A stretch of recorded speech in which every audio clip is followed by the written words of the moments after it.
अस्सलाम वालेकुम वरहमतुल्लाहि वबरकातुहू। प्यारे बच्चों, हम जो है आज फिजिक्स के एक लेसन देखेंगे, एक टॉपिक देखेंगे। ये लैब एक्टिविटी है आपकी।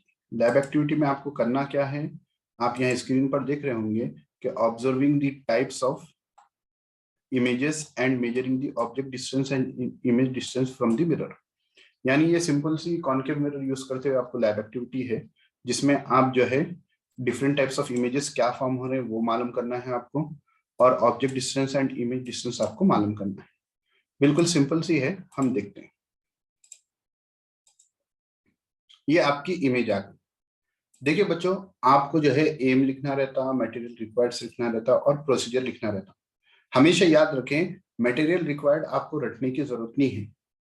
आप देखिए यहाँ पर एक कैंडल दिख रहा है, आपको डायग्राम याद होगा तो लैब एक्टिविटी याद हो जाएगी। यहाँ पर एक स्क्रीन दिख रहा है और यहाँ पर एक कॉनकेव मिरर दिख रहा है, और ये एक वी स्टैंड दिख रहा है जिस पर हमने कॉनकेव मिरर को रखा, और ये एक स्केल है। यही हमारा मटेरियल रिक्वायर्ड है। आप कौन सी भी लैब एक्टिविटी ले लें, उसका डायग्राम आप जहन में रख लें, प्रोसीजर जहन में रख लें, तो आपको मटेरियल रिक्वायर्ड अलग से रटने की जरूरत नहीं है। तो हमारे मटेरियल्स क्या है रिक्वायर्ड? पहली चीज है कैंडल, दूसरा है पेपर जो स्क्रीन का काम करेगा, तीसरा है कॉनकेव मिरर।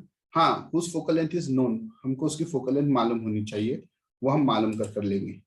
फिर उसके बाद है एक वी स्टैंड जिस पर हम कॉनकेव मिरर को लिखेंगे, और उसके बाद है एक मेजरिंग टेप या मेजरिंग स्केल। यहाँ तक आपको बात हमारी समझ में आ गई होगी। उसके बाद हमारा है प्रोसीजर।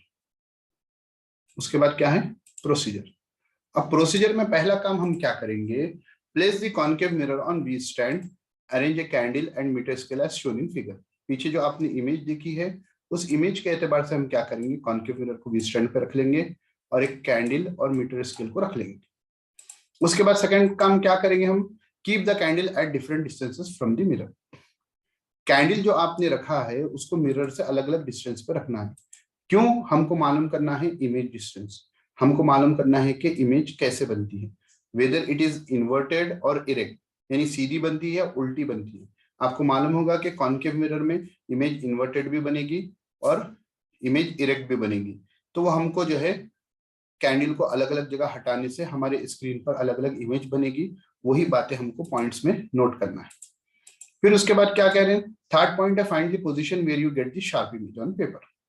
जब हम स्क्रीन को मूव करते रहेंगे तो जहां पर आपको शार्प इमेज फॉर्म हो रही है, बिल्कुल एग्जैक्ट इमेज फॉर्म हो रही है, वो पोजीशन को मीटर स्केल की मदद से आप नोट कर लेंगे। उसके बाद group your observation based on the type of image you सी।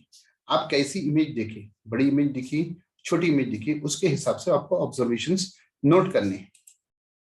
उसके बाद है it is possible you may not get any image at some position. कहीं पर आपको जो है बिल्कुल इमेज नहीं दिख रही, आप स्क्रीन को मूव किए, बिल्कुल प्लेन स्क्रीन रहा, इमेज नहीं दिखी, तो वो भी क्या डिस्टेंस है वो भी आपको नोट करना है। एक प्रिकॉशन है, आपको ये ख्याल रखना है। प्रिकॉशन ये है कि take care that flame is above the axis of mirror, paper is below the axis. यानी जो हमने डायग्राम देखा था, उस डायग्राम पर आप आएंगे तो ये जो पेपर है ना, ये जो इसके एक्सिस है, कॉनकेव मिरर का जो प्रिंसिपल एक्सिस है, उसके वो नीचे रहना।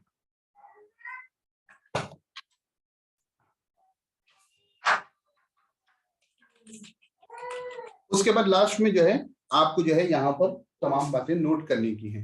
क्या नोट करने की है? Distance of candle from mirror, इसको आप ऑब्जेक्ट डिस्टेंस कहेंगे, इसको नोट कर लेंगे। और distance of paper from mirror, इसको इमेज डिस्टेंस कहेंगे क्योंकि पेपर पर इमेज फॉर्म हो रही है, ये नोट कर लेंगे। उसके बाद जो है आपको इमेज का क्या टाइप है, एनलार्ज है, बड़ी फॉर्म हुई, या डिमिनिश है, छोटी फॉर्म हुई, वो नोट कर लेंगे। और लास्ट कॉलम में आप नोट कर लेंगे कि इमेज इन्वर्टेड है, उल्टी फॉर्म हुई या इरेक्ट फॉर्म हुई। ये तमाम बातें आपको एग्जाम में अगर क्वेश्चन आए तो लिखने की रहती हैं। इसमें हो सकता है कि आप प्रैक्टिकल सेशन में थे नहीं, तो आपको जो है ये बातें जहन में रख लेनी है। कॉमन सेंस की बात है, थोड़ा गौर से पढ़ लेंगे तो इंशाल्लाह आपको याद हो जाएगा। उम्मीद है आपको ये वीडियो समझ में आया होगा। कॉनकेव मिरर के डिफरेंसेस वगैरह पर भी हमारा वीडियो है, बहुत आसान है, उसको देख लें, आपको उससे भी फायदा होगा। अस्सलाम वालेकुम।